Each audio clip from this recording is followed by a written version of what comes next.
ఇట్లా చదవబడినటువంటి వాక్య భాగంలో కొద్ది మాటలు మీరు జాగ్రత్తగా ఆలోచించండి. మరి అవతల మైక్ కాస్త డిస్టర్బెన్స్గా ఉన్నా కొంచెం ఈ మాటల మీద మీ మది పెట్టండి, జాగ్రత్తగా విందాం. ఇక్కడ పౌలు అనేటువంటి భక్తుడు రోమా అనే సంఘానికి ఒక పత్రిక రాస్తున్నాడు. ఏమని రాస్తున్నాడంటే, దేవుని ప్రేమించు వారికి అనగా ఆయన సంకల్పము చొప్పున పిలువబడిన వారికి మేలు కలుగుటకే సమస్తము సమకూడి జరుగుతాయంట. అమ్మ వింటున్నారా? దేవునిని ప్రేమించే వారు ఎవరు? మనమే. చాలాసార్లు మన జీవితాల్లో జరిగేటువంటి పరిస్థితులన్నీ కూడా మనకు కీడుగా ఉంటాయి. అవునంటారా?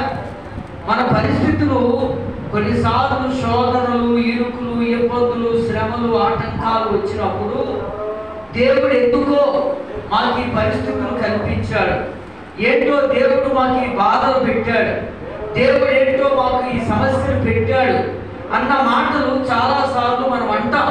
ఎందుకంటే మన జీవితంలో ఉండేటువంటి శ్రమలను బట్టి, కష్టాలను బట్టి వాటిని మనం జయించలేక, మన శక్తి చాలక, నెమ్మది లేక కొన్నిసార్లు ఈ మాట అంటాం, నేను ఎవరికంటే ఎక్కువ పాపం చేశాను, ఎవరికంటే ఎక్కువ ఘోరంగా చేశాను, ఏంటో నాకు ఈ శాపం అని మనం అంటూ ఉంటాం. పిల్లలు ఒక మాట చెప్పనా, తల్లిదండ్రులకు బిడ్డలు ఉంటారు కదా, ఆ బిడ్డల జీవితంలో కొంతమందిని తల్లిదండ్రులు కాస్త శిక్షణలో పెట్టడానికి, వారిని మంచి దారిలో పెట్టడానికి కొన్నిసార్లు గద్దిస్తారు, కొన్నిసార్లు హెచ్చరిస్తారు, కొన్నిసార్లు చేయి చేసుకుని కొడతారు కూడా. ఏమండి, ఆ మాత్రాన అది వారికి కీడ, ఆ మాత్రాన అది వారికి శోధన, ఆ మాత్రాన అది వారికి శాపమా? కాదే. ఏమండి, వారు బాగుండాలనే తప్ప వారిని శోధించాలనో, శ్రమపరచాలనో, ఏడిపించాలనో, కష్టాల పాలు చేయాలనో తల్లిదండ్రుల ఆలోచన కాదు. మేము గద్దిస్తే, హెచ్చరిస్తే, ఒక మాట, ఒక చెయ్యెత్తి దెబ్బ కొడితే భయం కలిగి వారి జీవితంలో జాగ్రత్తగా నడుచుకుంటారనే ఉద్దేశంతోనే తప్ప వారిని బాధ పెట్టాలని తల్లిదండ్రులు ఎంత మాత్రము చేయరు. ఎవరి ఈ లోకంలో జన్మనిచ్చిన తల్లిదండ్రులే మన బాగు కోరి మనం బాగుండాలని శ్రమ పెడతారు కదా. మరి లోకాన్ని కలుగజేసిన దేవుడు, పరలోక రాజ్య వారసత్వాన్ని మనకి ఇవ్వాలనుకున్న దేవుడు మనల్ని ఎందుకు శ్రమ పెడతాడు? ఆలోచించారా? ఒక మాట చెప్తాను, జాగ్రత్తగా వినండి.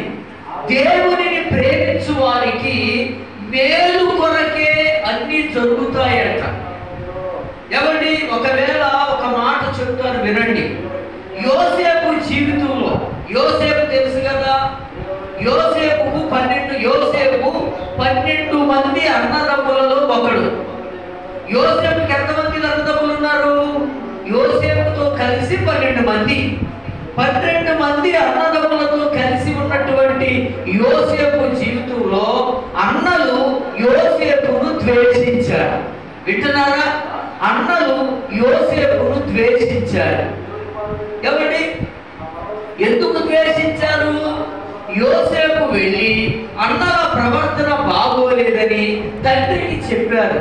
తండ్రి ఈ అన్నలను గద్దించాడు.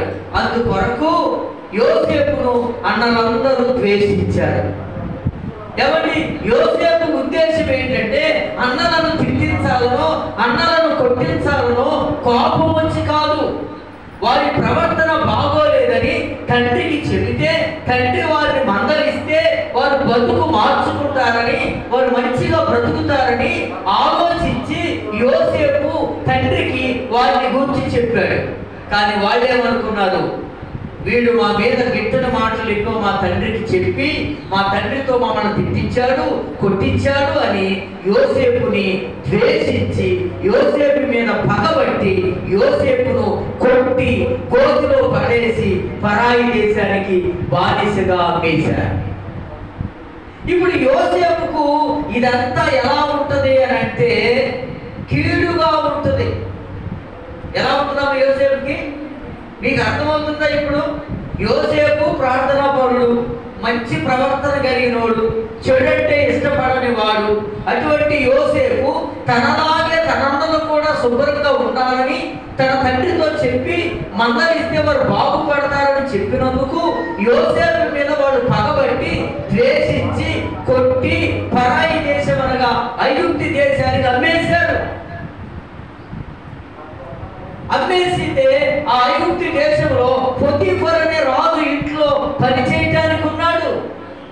ఆ పొతీఫరు రాజు భార్య చేయని నేరానికి యోసేపు మీద నేరము మోపి జైలు పాలు చేసింది. ఇదంతా కూడా యోసేపుకి ఎలా ఉంటుందండి? అరే నేను దేవుని యందు భయభక్తులు కలిగినోడినే, మా అన్నల మంచి కోరినోడినే, చెడంటే ఇష్టపడని వాడిని, అటువంటి నాకు దేవుడు ఏంటి కష్టాలు తెచ్చిపెట్టాడు, దేవుడేంటి శోధనలు తెచ్చిపెట్టాడు, దేవుడేంటి నాకు ఇంత కీడు తెచ్చిపెట్టాడు అని అనుకుని ఉండొచ్చు యోసేపు కూడా. ఎందుకని? యోసేపు కూడా మనిషే కదా, నేను ఏ తప్పు చేయనోండి కదా, నేను ఏ తప్పులోకి వెళ్ళనోండి కదా, అన్నల మంచి కోరుకోండి కదా, దేవునికి అనురించి ప్రార్థన చేసినోండి కదా, పాపానికి ఆ స్త్రీ నన్ను ప్రేరేపించిన దేవునికి భయపడి దూరంగా పారిపోయినోండి కదా, ఎందుకు దేవుడు నాకు ఈ కష్టాలు తెచ్చిపెట్టాడు అని అనుకుంటొచ్చు యోసేపు. కానీ మన దేవుడు ఎవరో తెలుసా?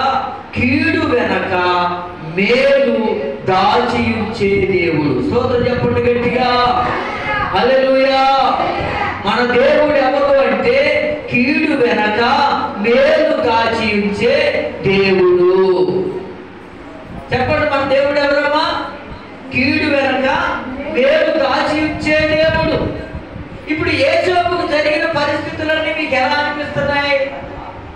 అమ్మ నాతో మాట్లాడాలి, మీరు పుస్తకాలు సరిగాతో మానేసి నాతో మాట్లాడు. నాన్న కూర్చొచ్చి మరే కూర్చొచ్చు, రండి దీన్ని కూర్చో, సోరు ఉందిగమ్మా, రైట్. ఇప్పుడు యోసేపు మీరు అర్థం చేసుకోండి మాట, మీకు అర్థం అవడానికి 4 మాటలు చెప్పి ముగించారు, వినండి. ఇప్పుడు యోసేపు తండ్రి దగ్గర భయభక్తులు కలిగినోడు, దేవుడు అంటే భయభక్తులు కలిగినోడు, పరిశుద్ధమైన జీవితం కలిగినోడు. యోసేపులాగే మంచిగా ఉండాలని తన అన్నలోని కోరుకున్నాడు. కోరుకుని తన అన్నల ప్రవర్తన బాగోలేవడం చూశాడు.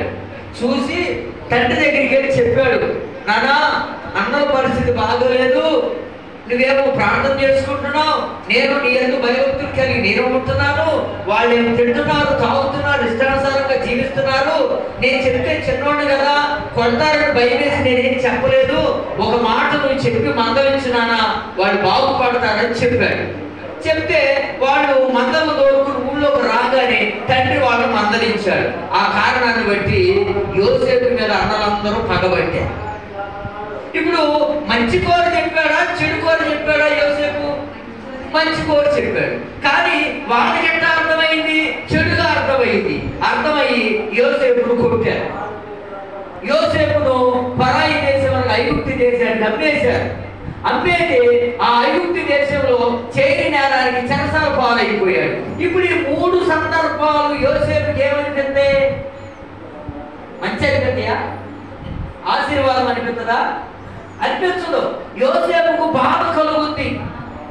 నేను ఇంత పవిత్రంగా ఉంటున్నానే, ఇంత పరిశుద్ధంగా ఉంటున్నానే, ఇంత మంచిగా ఉంటున్నానే, నా అన్నలు బాగుండాలని కోరుకున్నానే, మంచి చేసి నాకు ఎందుకు ఇంత కీడు చేశాడు నాకు దేవుడు? దేవుడు నాకు కష్టాలు తెచ్చిపెట్టాడండి. నా అన్నలు కొడుతుంటే కొట్టనీయకుండా ఉండొచ్చు కదా, పరాయి దేశాన్ని అమ్మేస్తుంటే ఇలా అమ్మలేకుండా నన్ను భద్రపరచవచ్చు కదా.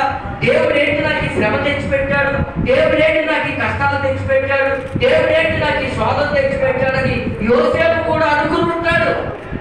కానీ మన దేవుడు ఎవరు అంటే కీడు వెనక మేలు దాచి ఉంచే దేవుడు. హల్లెలూయా. ఎప్పుడు అర్థమైంది యోసేపుకి? ఇది కీడు కాదు, ఇది శోధన కాదు, ఇది శాపం కాదు, ఆశీర్వాదం అని ఎప్పుడు అర్థమైందంటే ఆఖరిలో అర్థమైంది. అవునా? ఇప్పుడు ఒక మాట చెప్తాను, జాగ్రత్తగా రండి. యోసేపును అన్నలు ద్వేషించకపోతే ఐగుప్తు దేశానికి అమ్మేవాళ్ళు కాదు. ఐగుప్తు దేశానికి వెళ్ళకపోతే చెరసాలలోనికి వెళ్ళేవాడు కాదు. చెరసాలలోనికి వెళ్ళకపోతే సింహాసనం ఎక్కువడు కాదు. హల్లెలూయా. చూసారా ఎంత సంకల్పం ఉందో? అన్నలు దేశించాలి, ఐగుప్తు దేశానికి అమ్మేయాలి, చేయని నేరానికి శ్రమను అనుభవించాలి. ఏ ఐగుప్తు దేశానికైతే బానిసగా వెళ్ళాడో ఆ దేశానికి రాజు అవ్వాలి. అది దేవుని దేశం. ఐగుప్తు దేశానికి యోసేపును రాజును చెయ్యాలన్న ఉద్దేశం ఎవరికి ఉంది? దేవుడికి ఉంది. దేవుడికి ఏం చేశాడు? అన్నల చేత ద్వేషించాడు, అక్కడ నుండి ఐగుప్తు దేశానికి అమ్మేయించాడు, అక్కడ నుండి చేయని నేరానికి చెరలో వేయించాడు. ఎన్ని అనుభవాలు నేర్పడానికే దేవుడు చేశాడు. ముగింపు ఏం చేశాడు? యోసేపు కంటే సింహాసనం ఎక్కించాడు. అర్థమైంది? ఇప్పుడు మొదట జరిగినవన్నీ యోసేపు జీవితంలో ఏంటి? కీడే. మొదట జరిగినవన్నీ శోధనే, మొదట జరిగినవన్నీ ఇబ్బందులే. కానీ ముగింపు ఎలా ఉంది? గొప్ప ఆశీర్వాదంతో దేవుడు చేశాడు. కాబట్టి బిడ్డలారా, మీ కుటుంబాల్లో, మీ జీవితాల్లో మొదట పరిస్థితులు ఒకవేళ శోధనగా కనబడవచ్చు, కీడుగా కనబడవచ్చు, చీకటిగా కనబడవచ్చు, శాపగ్రస్తంగా అనిపించవచ్చు. కానీ మన దేవుడు తను ప్రేమించే వారికి మేలు కొరకే చేస్తాడు కానీ కీడు కొరకు చెయ్యడు. ఇప్పుడు ఝాన్సీ దేవి అనుకుంటుంది, దేవుడు నాకు ఎంత అన్యాయం చేశాడు, నేను ఇప్పుడు దేవుడి మందిరానికి చక్కగా వెళ్తున్నాను కదా, దేవుడి మందిరంలో పాటలు పాడుతున్నాను కదా, కనుక మరి మా అన్నున్నాడు, నేనున్నాను, మా నాన్నున్నాడు, మా కుటుంబం అంతటిని దేవుడు నిరాధారం చేశాడు. మా తల్లి ఉంటే నా భవిష్యత్తు ఇంకెలా ఉండునో, నా తల్లి ఉంటే నా కుటుంబం ఇంకెలా ఉండునో, దేవుడు నాకు అన్యాయం చేశాడని పైకి నోటితో అనకపోయినా మనసులో అనుకుంటుందేమో. ఎందుకంటే జరిగిన పరిస్థితి ఆమె దృష్టికి అది కీడుగానే ఉండొచ్చు. కానీ మన దేవుడు కీడు వెనక మేలు దాచి ఉంచే దేవుడు. ఇప్పటి వరకు ఏదైనా అమ్మ చూసుకుంటుందో అనుకునే మనసులో ఉండొచ్చు ఆమె. కానీ ఇప్పుడు ఏం చేయాలి? తనకు తానుగా స్వతంత్రురాలిగా భవిష్యత్తును గురించిన ఆలోచన తెలుసుకోవాలి. నా భవిష్యత్తు ఏంటి, నా పరిస్థితి ఏంటి, నా జీవిత గమ్యం ఎలా సాగాలి అనేటువంటి ఒక ఆలోచన రావాలి అని అంటే ఎవరి పిల్లలను విడిచిపెట్టినటువంటి గెద్దవలే ఒంటరి జీవితం అనుభవం కావాలి. అలా అని అందరికీ కావాలని నేను కోరుకుంటున్నా, అలా జరగాలని కూడా నేను అంటలేదు. దేవుని ఉద్దేశం అది. ఎవరి ఒకవేళ మొన్నటి దాకా వాళ్ళ నాన్న అనుకోవచ్చు, పర్వాలేదులే, నా భార్య ఉంది కదా, నా పిల్లలకి తల్లి ఉంది కదా, ఆమె చూసుకుంటుంది వాళ్ళ భవిష్యత్తు, పర్వాలేదులే, నేను ఎలా ఉన్నా పర్వాలేదు అనుకోవచ్చేమో. కానీ ఇప్పుడేం చేయాలి? ఖచ్చితంగా దారిలోకి రావాలంతే. నెల రోజులు అవ్వచ్చు, సంవత్సరం అవ్వచ్చు, 2 సంవత్సరాలు అవ్వచ్చు, ఎప్పటికైనా ఎక్కడికి రావాలి? ఖచ్చితంగా దారిలోకి రావాలి. నా బిడ్డలు ఉన్నారు, వాళ్ళకు భవిష్యత్తు చూపించాలి, ఇక నేను కుదురుగా ఉండాలి, లేకపోతే బిడ్డల పరిస్థితులు బాగోవు అనేటువంటి ఆలోచన ఖచ్చితంగా రావాలి. ఏమో ఒక వ్యక్తిని కుదుటిపరచడానికి దేవుడు అట్లా చేస్తాడేమో, అనుభవాలు కూడా నడిపిస్తాడు దేవుడు. కానీ ఇప్పుడు పరిస్థితుల్లో బిడ్డలు దేవుడు మాకు అన్యాయం చేశాడు అనుకోవచ్చు. కుమారి గారు కూడా అంది, నా కోడలు ఉంటే నాకు ఎంత ఆదరణ ఉండేదో అని. ఒకవేళ ఇప్పుడు నాకు ఆదరణ పోయింది అనుకుంటుంది. ఏమో నేను అంటాను, ఆమెకు బదులు ఈమెను నీకు పెట్టాడేమో దేవుడు. అర్థమైందా? దేవుని కార్యాలు ఎవరికి అర్థమవు, దేవుని కార్యాలు ఎవరికి అర్థమవు. దేవుడు ఎవరికి కూడా కీడు చేయ ఉద్దేశించే దేవుడు కానే కాదు. ఆయన మనందరికీ మేలే చేస్తాడు. ఆయన ఒక మాట చెప్తాను, జాగ్రత్తగా వినండి. నా సాక్షి కూడా చెప్తాను, చాలాసార్లు చెప్పాను, మళ్ళా చెప్తాను. ఎందుకంటే నా ప్రాణమా ఆయన చేసిన ఉపకారాల్లో దేనిని మర్చిపోవద్దన్నాడుగా భక్తుడు. కాబట్టి దేవుడు చేసిన మేలులు ఎన్నిసార్లు చెప్పుకున్నా అవి తరివి తీరవు. ప్రియులారా, మా జీవితంలో కొంతకాలం నేను మరి చెత్తలో సావాసాలు బట్టి లోకంలో బ్రతికినా తర్వాత నా పొరపాటు నేను తెలుసుకొని దేవుల్లో బ్రతుకుతున్నాను. విశ్వాసి వలె మీలాగానే ఒక పాస్టర్ గారు వాక్యం చెప్తే కూర్చుని మీలాగే వినేటువంటి పరిస్థితిలో సంఘంలో ఉండేవాడిని. ఆ సంఘంలో ఎవరు చెప్పినా చెప్పకపోయినా పరిచర్య కల్పించుకుని చేసేవాడిని. నేను, నా భార్య మరి ఆదివారం ఉదయాన్నే వెళ్ళి అదంతా కూడా శుభ్రం చేసుకుని తుడుచుకొని ఆ బయట ఆ 4 రోజుల చెత్తని తెచ్చి ఆ మందిరం ప్రాణి గోడ బారు పోసేసేవాళ్ళు రోడ్డు బయట. అది రోడ్డు బయటే కానీ మందిరంలో కాదు. కానీ అయినా మందిరం ఎదురుగా చెత్త ఉండకూడదని ప్రతి ఆదివారం మేము పార తట్ట తీసుకెళ్ళి ఆ 4 రోజులు పోసిన చెత్త తట్టలో పెట్టి బయట పారబోసి వచ్చి ఆ ముందు ఖరాబు కొట్టి ఉంచేవాళ్ళం. అట్లాంటి పరిస్థితి. ఆరాధన అయిపోయిన తర్వాత ఖాళీ ఉంటే కొడవలు తీసుకెళ్లి గ్రౌండ్లో చెత్తని కోసి తగలబెట్టోడు. వీళ్ళకి పని పాట ఏమీ లేదు, వీళ్ళకేదో పిచ్చట్టింది. ఈడైనా భక్తులు మేమందరం కాదా, మాకు లేదా, వీళ్ళకి ఎందుకు పిచ్చ అనేవాళ్ళు చాలా మంది. మా ఇంటికి మా పాస్టర్ గారు అమ్మమ్మ వచ్చేది. ఆమె ఎప్పుడు వచ్చినా గుడి దగ్గరే ఉండేవాడు, గొడ్డం పెట్టేసి ఉండేది మా ఇల్లు. ఆమె ఒక రోజున కోపంతో వచ్చేసింది గుడి దగ్గరికి. వచ్చేసి మీకు గొప్ప కూడా లేదా, దేవుడు అయితే అవ్వచ్చు, భక్తి ఉంటే ఉండొచ్చు, మరీ ఇంత ఘోరమా, అసలు కొంప పట్టి ఉండరా, పద్దాక ఇక్కడేనా, ఇక మీరు మీకు పిల్లలు వద్దా, ఇక అది వద్దా ఇది వద్దా అంటూ ఉండేది వచ్చి. కానీ మాకు ఆ విషయాన్ని పట్టించుకునే వాళ్ళం కాదు. మాకు అక్కడ ఉంటే సంతృప్తి, అక్కడ పని చేస్తే మాకు సంతోషం, దేవుడు పని చేస్తే దేవుడు మా పని చేస్తాడనేటువంటి ఆశ. అలా కొనసాగుతున్నటువంటి పరిస్థితుల్లో ఒక రోజున నా కుప్ప కాలి చేశారు. ఒకడు కుప్ప కాలిపోయింది. అప్పుడు ఏమనిపిస్తుంది నాకు, కీడా వేలేదు, కీడే కదా. అదే తెల్లారు ఇంటి దేవుడి మందిరం దగ్గర ఉంటున్నామే, నాకేంటి ఇంత శోధన వచ్చింది, దేవుడికి దేవుడి సన్నిధి పని ఇంత పని చేస్తున్నామే, ఈ దేవుడు ఏంటి నాకు ఇంత శ్రమ తెచ్చిపెట్టాడు. అందరూనేమో బస్తాలు అమ్ముకుని చక్కగా బిడ్డలకి పండుగ దశ, క్రిస్మస్ దగ్గరది, డిసెంబర్ 5వ తారీఖు. అందరూనేమో చక్కగా బట్టలు కొనుక్కుని పప్పులు వండుకొని ఇల్లు బాగు చేసుకుని సంతోషంగా ఉంటే, నేను బిడ్డ కూడా తినలేకుండా నిండా ధాన్యమంతా తగలబడిపోయి ఏంటి నేను ఈ పరిస్థితిలో ఉన్న, దేవుడు ఏంటి నాకు అట్లా చేశాడు అనుకున్నా. కొన్ని రోజులకి మా నాన్న మంచాన్ని పడ్డాడు. ఆ కొన్ని రోజులకే చనిపోయాడు. పిల్లలు ఆ నెలలోనే ఇదంతా చనిపోయాడు. చనిపోతే ఆ కార్యక్రమం రోజు ఇలాగే మేము సమాధి దగ్గరికి వెళ్ళొచ్చి ప్రార్థన పెట్టుకున్నాం. ప్రార్థన అయ్యాక భోజనాలు చేయాలి. ఈ లోపల మా పెద్ద కుమారుడు మనోహరు ఆ వంటలో ఏదో నూనె కావాలంటే కొత్తూరు పంపిస్తే సైకిల్ వేసుకుని వెళ్ళాడు. ఆ నూనె తీసుకుని వస్తా ఉంటే ఆటో గుద్దేసింది. తలపల్లి అక్కడ పడిపోతే తీసుకొచ్చి గవర్నమెంట్ హాస్పిటల్లో పడేసి మాకు వచ్చి కబురు చెప్పారు. లేకపోతే వంటి మేము బయలుదేరాం. ఇదంతా మాకు కీడా వేరు. ఏమనుకుంటాం మనం, ఏంటి అసలు దేవుడు, నేను ఎవరికంటే ఎక్కువ ఘోరమైన పాపం చేశాను, ఎవరికంటే ఎక్కువ దుర్మార్గుడిని, ఏంటి దేవుడు నాకు ఇన్ని శ్రమలు తెచ్చి పెడుతున్నాడు. అటు చూస్తే నాకు కుప్ప కాలిందా, ఇటు చూస్తే తండ్రి చచ్చిపోయాడా, అరే ఈ రోజున మళ్ళీ నా కొడుక్కి మళ్ళీ ఈ మరణా వంటి పరిస్థితి, అసలు ఏంటి దేవుడు నన్ను ఇలా చేసేసాడు. దేవుడు లేదు ఏం లేదా, నా పిచ్చే గాని దేవుడు మాకంతా కీడే తెచ్చి పెట్టాడు అని మనసులో అనుకున్నా. కానీ కీడు వెనక మేలు దాచి ఉంచే దేవుడు మన దేవుడు. అప్పటికి నేను ఎటువంటి పరిస్థితుల్లో ఉన్నానంటే, ఈ ధాన్యం కాలిపోయింది కదా, పెట్టుబడి పెట్టున్నారు కదా, మళ్ళీ ఎవరెవరో.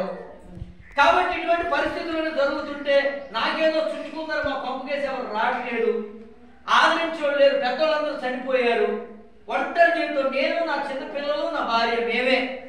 కాబట్టి ఇటువంటి పరిస్థితిలో ఉన్నాం. అప్పుడు కోత కోపించాను. ఆ కోత కోసిన వాళ్ళకి డబ్బులు ఇవ్వాలి, వాళ్ళు పీడిస్తున్నారు. ఏదో పని చేసిన వాళ్ళకి డబ్బులు ఇవ్వాలి, వాళ్ళు పీడిస్తున్నారు. చూస్తేనే పంట కాలిపోయింది, అప్పించేవాళ్ళు లేడు.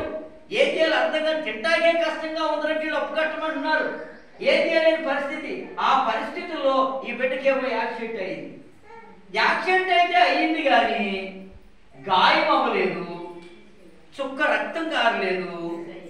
ఇంకోటి ఏంటి అని అంటే రూపాయి ఖర్చు అవ్వలేదు. పోతునూరు నుంచి ఏలూరు నుంచి విజయవాడ గవర్నమెంట్ హాస్పిటల్ ట్రీట్మెంట్లే. బతకడు అని డాక్టర్ చెప్పినా ప్రాధాన్యపడితే చూశారు, దేవుడు క్షేమం ఉంచాడు. కానీ ₹1 నా జేబులో ఖర్చు పెట్టడం నా దగ్గర లేదు, ఆయన ఖర్చు అవ్వలేదు. ఆ తర్వాత సాయంకాలానికి కళ్ళు తెరిచాడు, మళ్ళీ తీసుకుని క్షేమంగా 2వ రోజు ఇంటికి వచ్చేసాం. ఆ రోజు నుంచి ఈ రోజు ₹10 వెళ్ళలేదు.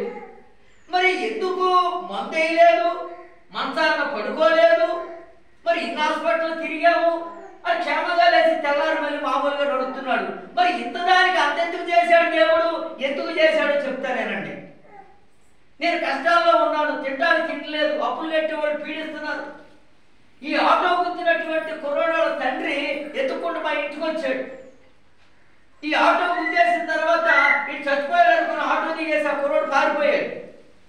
ఈ కోడి పందాలు ఆడుతున్నారని పోలీసులు పోతులూరు వచ్చారంట. మా వినాలి జాగ్రత్తగా, పోలీసులు పోతులూరు వచ్చారంట. ఆటో కనపడింది. ఏంటి ఇక్కడ ఆటో ఏంటి జనం ఏంటంటే ఎవరో పిల్లోడు ఇటు వస్తే ఇటు ఆటో గుర్తేసిందండి, ఆటో వాడు వదిలేసి పారిపోయాడు అని చెప్తే ఆ పోలీసులు ఆటో స్టేషన్కి తీసుకెళ్ళిపోయారు. ఆడొస్తే ఎవరో 4 డబ్బులు పీకుదామని తీసుకుపోయేసరికి నాన్నకి కుర్రోడు చెప్పాడు, పోతున్న ఒకడు గుర్తేశాను, వాడు చచ్చిపోయి ఉంటాడు, బయట పారిపోయి వచ్చేసాను అని చెప్పి మరి ఆటో ఏదంటే అక్కడ వదిలేసి వచ్చేసానంటే ఆ నాన్న ఎత్తుక్కుంటా పోతూరు వస్తే పోలీసులు పట్టుకెళ్లారని చెప్పారు. పట్టుకెళ్లారని చెప్తే పోలీస్ స్టేషన్కి వెళ్తే ఆడన్నారంట ఆ కుర్రోడు ఎవరు గుద్దారంటాడు, బ్రతికాడో చచ్చాడో తెలవదు, ఆళ్ళు వచ్చి మా పిల్లలు బాగానే ఉన్నాడు ఆటో ఇచ్చామంటే ఇచ్చేద్దామని అన్నారంట. అతను ఎత్తుకుంటూ మా ఇంటికి వచ్చాడు. ఇంటికి వచ్చి బతుకులాడతాయని చెప్పాడు. అయ్యా మన గుండుగోలు ఒత్తిడి దగ్గర గంట కావాల్సిన చేస్తాడంట, ఆయన ఎక్కరేసుకుని ఉంటాడు, ఆయన పెద్ద ఆయన వచ్చాడు. అయ్యా నేను అన్యుడిని, మొన్న యేసు ప్రభువుని నమ్ముకున్నాను, వారం అయింది బాప్తీసం పొంది అన్నాడు. మరి ఇది జరిగింది, ఇది కీడా మేల ఆయనకి చెప్పండి, ఏమనుకుంటాడు ఆయన? యేసు ప్రభువుని నమ్ముకుంటే ఏదో క్షేమం అనుకున్నాను, బాప్తీసం పొందుకుంటే దేవుడు ఏదో తోడుకుంటాడు అనుకున్నాను, బాప్తీసం పొందిన వారానికి నా కొడుకు యాక్సిడెంట్ చేశాడు, ఇదే సోదరుడు దేవుడు నాకు ఎట్ చేశాడంటే అనుకుని ఉంటాడని కూడా. అవును కదా. ఇక ఆయన ఎత్తుకుంటూ మా ఇంటికి వచ్చి అయ్యా ఆటో గుర్తుంది మా అబ్బాయినయ్యా, నేను ఇట్లా ప్రభువుని నమ్ముకున్నాను, బాప్తీసం పొందానయ్యా, అయ్యయ్యో మరి ఇట్లా జరిగింది, అయ్యా మీరు ఏదేమంటే చెప్తానయ్యా అంటాడు ఆయన. నేను అన్నాను, అయ్యా ఏమి ఇవ్వద్దు, గుద్దాలని గుద్దారంటే పొరపాటు ఏదో జరిగింది, చంపాలని ఎవరు గుద్దరు, పొరపాటు జరిగింది, ఏ వద్దులయ్యా పర్లేదు వెళ్ళండి అన్నాను నేను. అట్లా కాదని చేయిపోవాలి తీసుకుంత డబ్బు నా చేతిలో పెట్టాను. ప్రియులారా గమనించండి, ఆ చేతిలో పెట్టాడు. అప్పుడు నేను ఎవరెవరికి ఏమి ఇయ్యాలో ఇచ్చి నెల రోజులు నా కుటుంబం పోషింపబడటానికి దేవుడు మార్గం చూపించాడు. హల్లెలూయా. కీడు వెనక మేలు దాచించే దేవుడు. యాక్సిడెంటే పెట్టకపోతే తింటానికి నెల రోజులు ఆధారం లేదు, ఈ అప్పులో పీడింపు బాధ తప్పుకోవడానికి మార్గం లేదు. దేవుడు ఏం చేశాడంటే శోధన పెట్టి శోధన నుండి సమృద్ధి ఇచ్చి నా కుటుంబాన్ని పోషించి అప్పులన్నీ తీర్చాడు. స్తోత్రం చెప్పండి. మరి ముందు జరిగినవన్నీ ఏమనిపిస్తుంది నాకు? దాని వెనక ఏం చేశాడు దేవుడు? అర్థమైంది ఇప్పుడు. కాబట్టి మీ కుటుంబ జీవితాల్లో ఏది జరిగినా కీడు అని అనుకోవద్దు. మనం ఎవరమే? దేవుని బిడ్డలు. మనం ఆయన వారం, ఆయన మన కాపరి, మన తండ్రి, మన పోషకుడు ఆయన, మన రక్షకుడు ఆయన. ఆయన యొద్దకు వచ్చి వారిని ఆయన తోసేసే దేవుడు కాదు. ఒకవేళ శోధన వస్తే రావచ్చు, బాధలు వస్తే రావచ్చు, కరువు వస్తే రావచ్చు, అనారోగ్యాలు వస్తే రావచ్చు, ఇబ్బందులు కలిగితే కలగవచ్చు, కానీ వాటన్నిటిలో నిన్ను విడిచిపెట్టే దేవుడు మాత్రం ఆయన కానే కాదు. కానీ ఆయన నిన్ను విడిచిపెట్టకుండా వాటన్నిటిలో నీకు తోడుగా ఉండాలంటే ఆయన యందు విశ్వాసం కలిగిన వ్యక్తిగా ఉండాలి. దేవుడు నాకు ఏ పరిస్థితులు వాటిల్లినా, నాకేం జరిగినా నా దేవుడు నన్ను విడిచిపెట్టడు. ఒక రోజు ఉంది ఈ చీకటంతా వెలుగుగా చేస్తాడు, ఒక రోజున. ఒక రోజు ఉంది ఈ శోధనంతా సంతోషంగా మారుస్తాడు, ఒక రోజు ఉంది ఈ శాపం అంతా దీవెనగా చేస్తాడు ఆయన అనేటువంటి నమ్మకం నీలో ఉండి ఆయన యొద్ద నుండి ఎన్ని పరిస్థితులు జరిగినా తొలగిపోకుండా ఉండగలిగితే ఆ వెనక అద్భుతమైన కార్యాన్ని దేవుడు చూపిస్తాడు. నువ్వు చూడగలవు, నువ్వు చూడగలవు. యోసేపు జీవితంలో చూశాడా లేదా? యోసేపు భయభక్తులు కలిగినోడు, దేవుడంటే భయం కలిగినోడు. యవన కాలంలో ఉండి అందగారిగా ఉండి బలవంతుడిగా ఉండి పాపానికి ప్రేరేపించిన అమ్మో దేవుని ఎదురునేటువంటి పనులు చేయని తప్పించుకున్నాడు. అటువంటి వాడికి శ్రమ వచ్చి పడింది. ఏమనుకుంటాడు యోసేపు? అరే దేవునికి భయపడి ఎంత పద్ధతిగా, ఎంత భక్తిగా, ఎంత పరిశుద్ధంగా బ్రతికినా నాకేంటి శోధన వచ్చింది అనుకుని ఉంటాడేమో. కానీ ఆ శోధన వెనక దేవుడు ఏం చేశాడో తెలుసా? సింహాసనం ఎక్కించాడు. అర్థమవుతుందమ్మా? కాబట్టి మన దేవుడు విడిచిపెట్టే దేవుడు కానే కాదు. ఆ విషయం జ్ఞాపకం చేసుకోవాలి. ఇక్కడ కూర్చున్న నువ్వు నేను మీరు ఎవ్వరూ కూడా దేవుడు మనకు అన్యాయం చేయడు. యోబు గారు అంటాడు ఆ మాట, సర్వశక్తిమంతుడు అన్యాయం చేయుట అసంభవము. ఆయన అసంభవం, అన్యాయం చేయడు ఆయన. యోబు జీవితంలో జరిగిన సందర్భాలు మీ అందరికీ తెలుసు, మరలా గుర్తు చేస్తున్నారు. యోబు తన ఇంట కూర్చున్నాడు.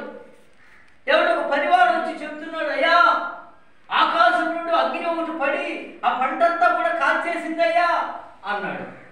ఆ మాట వింటుండగానే అయ్యో ఇలా జరిగిందా అంటగానే ఇంకొకడు వచ్చాడు, అయ్యా అదేవిధంగా పలానా చోటు నుంచి శత్రువులు వచ్చి ఇదిగో నీ ఒంటెలను ఎడ్లను వధించేశారయ్యా అని చెప్పాడు. అవునా అలా జరిగిందా అన్నాడు. ఈ లోపల ఇంకో పక్క నుంచి ఇంకొకడు వచ్చి, అయ్యా ఇదిగో తండ్రి పరలోకం నుంచి ఆ పైనుంచి అగ్ని పడిపోయి నీ 10 మంది పిల్లలు చనిపోయారయ్యా అని చెప్పాడు. ఇలా ఒక్కొక్క వార్త ఒక రోజే ఆస్తి సంపద ఎవరి ఆ యొక్క పశు సంపద ఐశ్వర్యము కడుపును పుట్టిన 10 మంది బిడ్డలు ఒక రోజు చనిపోయారు. అప్పుడు యోబేమన్నాడు తెలుసా, నేను నా తల్లి గర్భములో నుండి దిగంబరిగా వచ్చాను, మరలా దిగంబరిగానే అక్కడికి వెళ్ళిపోతా. యెహోవాయే ఇచ్చెను, యెహోవాయే తీసుకొనెను, ఆయన నామమునకే స్తుతి కలుగునుగాక అన్నాడు. దమ్ముండాలి మాట చెప్పడానికి. సిద్ధమనమైతే ఏమంటే మొత్తం కోల్పోయితే ఏమంటున్నాడు, దేవునికే స్తుతి కలుగునుగాక అన్నాడు. చూసారా, అంటే జరిగిందంతా కీడవేలది, అంతా కీడేగా, మన దృష్టికి అంతా కీడేగా జరిగింది. కానీ ఏమేమన్నాడు, ఆయన నామమునకే స్తుతి కలుగునుగాక అన్నాడు. అలా అంటే అర్థం ఏంటంటే ఆయనే ఇచ్చాడు, ఆయనే తీసుకున్నాడు, నాది కాదుగా అన్నాడు. ఆ విశ్వాసాన్ని కలిగి ఉండటం ద్వారా 42వ అధ్యాయంలో 12వ వచనంలో ఆఖరిలో యోబు గ్రంథంలో రాయబడింది, దేవుడు మొదట యోబును ఆశీర్వదించినంత కంటే మరి 2 అంతలుగా అత్యధికముగా ఆశీర్వదించెను అని రాయబడింది. హల్లెలూయా. ఏమైతే పోగొట్టుకున్నాడో అంతకు రెట్టింపు దీవెన దేవుడు తర్వాత మన యోబుకి ఇచ్చాడు. కానీ యోసేపు జీవితంలో కానీ యోసేపు జీవితంలో కానీ ఒక అబ్రహాము జీవితంలో కానీ ఒక దావీదు జీవితంలో కానీ అలాగే యోబు జీవితంలో కానీ మొదట జరిగిన సంగతులన్నీ కీడుగానే కనబడ్డాయి. కానీ ముగింపు ఎలా వచ్చింది చెప్పండి, ముగింపు ఎలా వచ్చింది?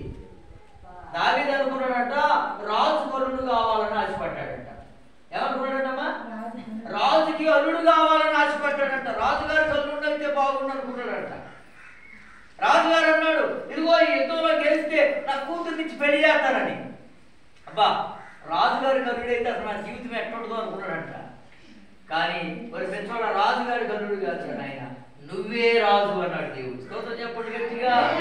చూసారా, నీ కోరికలేమో కొద్దిగా ఉంటాయి, దేవుని సంకల్పంలో అధికముగా ఉంటాయి. అందుకనే అడుగు వాటి కన్నిటి కంటేను ఊహించు వాటి కన్నిటి కంటేను అత్యధికమైన మేలు చేసే దేవుడు మన దేవుడు.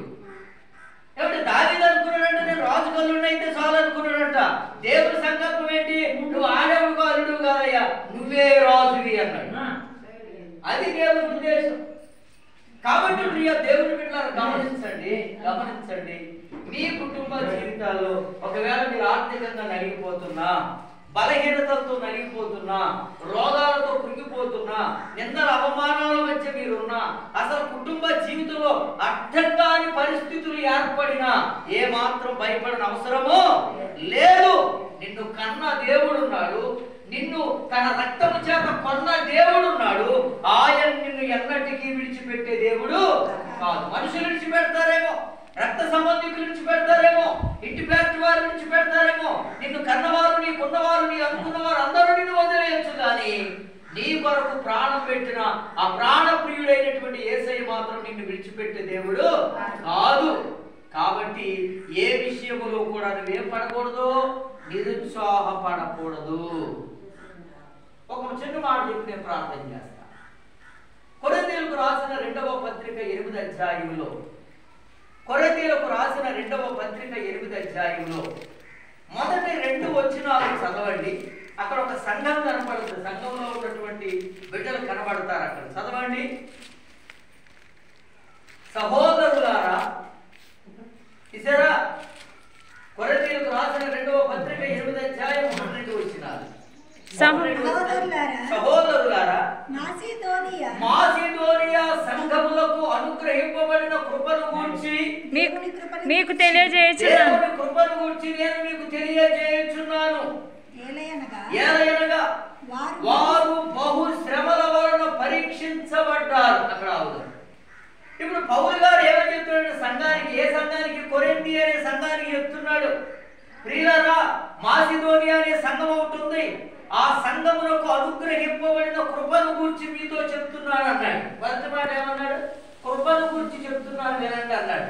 అని వెంటనే అంటున్నాడు, వారు బహుశ్రమల వలన పరీక్షించబడ్డారు అన్నాడు. ఇప్పుడు ఇనేవాళ్ళకి ఎట్లుంటది? ఇదేంటి కృప గురించి చెప్తానని శ్రమలు పడ్డారని చెప్తున్నాడు ఏంటి అనిపిస్తుంది అనిపిదా?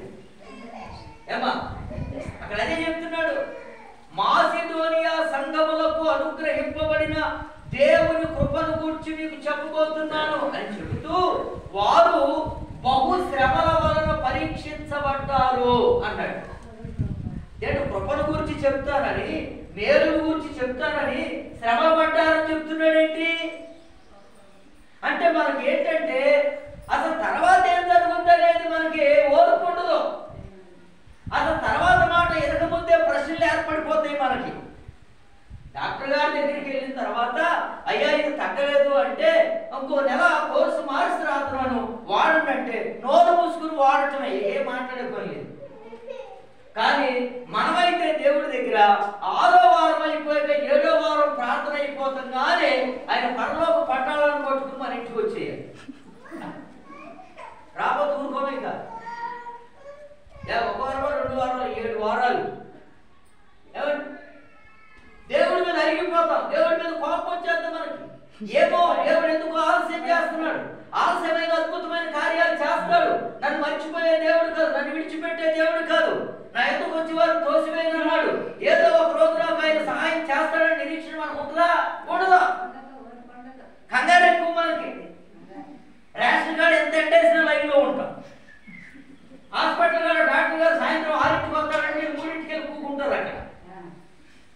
ఏమంటే ట్రైన్ 9 గంటల కంటే తెల్లగట్టెలు కూకుంటారు అక్కడ, దాటిపోతే వెళ్ళలేదు శ్రీకాకుళం అని.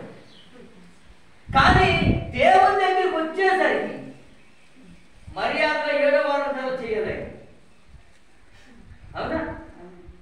కానీ ఇక్కడ పౌలు గారు ఏమంటున్నారంటే మాసిదోనియా సంఘములకు అనుగ్రహింపబడిన కృపను గురించి చెప్తారని చెప్పి 2వ మాట అంటున్నాడు, వాళ్ళు బహుశ్రమల వలన పరీక్షించబడ్డారు అన్నాడు. అంటే నాకు ఇదేంట్రా కృప గురించి చెప్తారని శ్రమ పడ్డారు అంటాడు ఏంటి? ఇదేమి కృప అనిపిస్తుంది. ఆ తర్వాత మాట చదవాలి, అత్యధికముగా సంతోషించు. మాసిదోనియా సంఘములకు అనుగ్రహింపబడిన కృపను గురించి మీకు చెప్తున్నాను. ఎలాగనగా వారు బహుశ్రమల వలన పరీక్షింపబడగా అత్యధికముగా సంతోషించిరి. హల్లెలూయా. మొదట సంతోషమా శ్రమ? అమ్మ మొట్టమొదటి ఏ పొందారంటాడు? ఏ శ్రమలంట? బహుశ్రమలంట. బహుశ్రమ అంటే ఏంటి? 1 కాదు 2 కాదు, చెప్పలేనండి ఇక్కడ బాధలు అట్టందుడు అన్ని శ్రమలు పడ్డారంట. ఎన్ని శ్రమలు పడ్డారో అంతకు మించిన అత్యధికమైన సంతోషాన్ని పొందారంట వారు. కాబట్టి శ్రమ శ్రమలాగా మిగిలిపోదు. ఏమండి? శ్రమ శ్రమలాగా మిగిలిపోదు. ఏమండి? వేసవి కాలం లాగానే ఉంటుందా? ఏ కాలం ఉంటుంది? వస్తుందా? వానాకాలం ఉంటుందా? వానాకాలం అట్టాగే ఉంటుందా? మళ్ళీ ఏమవుతుంది? మళ్ళీ శీతాకాలం. ఏమో పోయిన వారం మందిరానికి రాలని ఏమంటే చేరవండి అంటారు. మరి ఈ వారం వచ్చేవంటే ఏంటి? ఏం పోయింది అంటే పరిస్థితులు మారుతున్నాయా లేదా? పరిస్థితులు మారుతున్నాయి కదా. ఒకప్పుడు ఎంత ఉన్నాం, ఇప్పుడు ఎంత అయ్యామా లేదా? అంటే పరిస్థితులు మారుతున్నాయి. అలాగే నీ వ్యక్తిగత కుటుంబ పరిస్థితులు కూడా ఇవాళ ఉన్న శ్రమ ఇలా ఉన్నట్టే ఉండదు, ఒక రోజు ఇవి కూడా మారుతాయి. హల్లెలూయా. కాలం మారినట్టు, నెల మారినట్టు, సంవత్సరం మారినట్టు, రోజు మారినట్టు, వారం మారినట్టు నీ పరిస్థితులను కూడా దేవుడు మారుస్తాడు. విశ్వాసం ఏమన్నా నీకు? ఏమోనంటే మరి ప్రార్థన చేశాను ఆయన ఏం చేస్తాడు అనకూడదు. ఏం చేస్తాడని చేశావు? ఏం చేస్తాడని చేశావు? కాపాడుతాడని చేశావు, రక్షిస్తాడని చేశావు. ఆ మాట మీదే ఉండాలి కానీ ఆయన ఏం చేస్తాడు అనుకోడు. ఏమండి, నాకున్న పరిస్థితులను బట్టి నేను ప్రార్థన చేశాను, తప్పకుండా దేవుడు నాకు సహాయము చేస్తాడు. అందుకే దావీదు ఇలా ప్రార్థన చేశాడు. 57వ కీర్తన 2వ వచనంలో అంటాడు, మహోన్నతుడైన దేవునికి నా కార్యము సఫలము చేయు దేవునికి నేను మొరపెట్టాను అంటాడు. నేను ఎవరికి ప్రార్థన చేశానంటే మహోన్నతుడైన దేవుడు, అంటే మహా ఉన్నతమైన దేవుడు, ఆయనకు ప్రార్థన చేశాను. ఇంకా నేను ఎవరికి ప్రార్థన చేశానంటే నా కార్యాన్ని సఫలము చేయలేని వారికి కాదు, నా కార్యమును సఫలము చేసే దేవునికి నేను ప్రార్థన చేశాను అంటున్నాడు. ఎంత విశ్వాసం అండి! అప్పుడు ఇంక చేయలేదు, కానీ నా కార్యాన్ని సఫలం చేసే దేవునికి నేను ప్రార్థన చేశాను అన్నాడు. కాబట్టి అటువంటి విశ్వాసం ఎవరైనా వచ్చి, కొంతమంది ఏం చేస్తారంటేనండి, మనం ఇబ్బందుల్లో ఇరుకుల్లో ఎవరి సమస్యల్లో ఉంటే కొంతమంది ఎవరు వచ్చినా ఆదరణ కలిగిన మాట, ధైర్యపరచబడే మాట మాట్లాడాలి, కానీ కొంతమంది పిరికి మాత్రలు లేస్తారు. మొన్న డయాలసిస్ జరుగుతుంది, ఒక్కరోజు డయాలసిస్ జరుగుతుంది ఒక ఆయనకి, అంటే కిడ్నీలు ఫెయిల్యూర్ అయ్యాయి, డయాలసిస్ జరుగుతుంది. ఒక ఆమె వచ్చింది అక్కడికి. వచ్చిన ఆవిడ ఏంటయ్యా అంటే, అమ్మ ఇట్లాగా కిడ్నీలు ఫెయిల్యూర్ అయ్యాయి, డయాలసిస్ చేస్తున్నారు. డయాలసిస్ అంటే తెలుసా, రక్తం అంతా, మనిషిలో ఉన్న రక్తం అంతా మిషన్లోనికి పంపించి ఆ మిషన్లో శుద్ధి చేసి మళ్ళీ మనిషిలోనికి పంపిస్తారు. అంటే లోపల ఉన్న కిడ్నీలు ఏం చేస్తాయి అనుకుంటున్నారు, ఈ రక్తాన్ని ఎప్పటికప్పుడే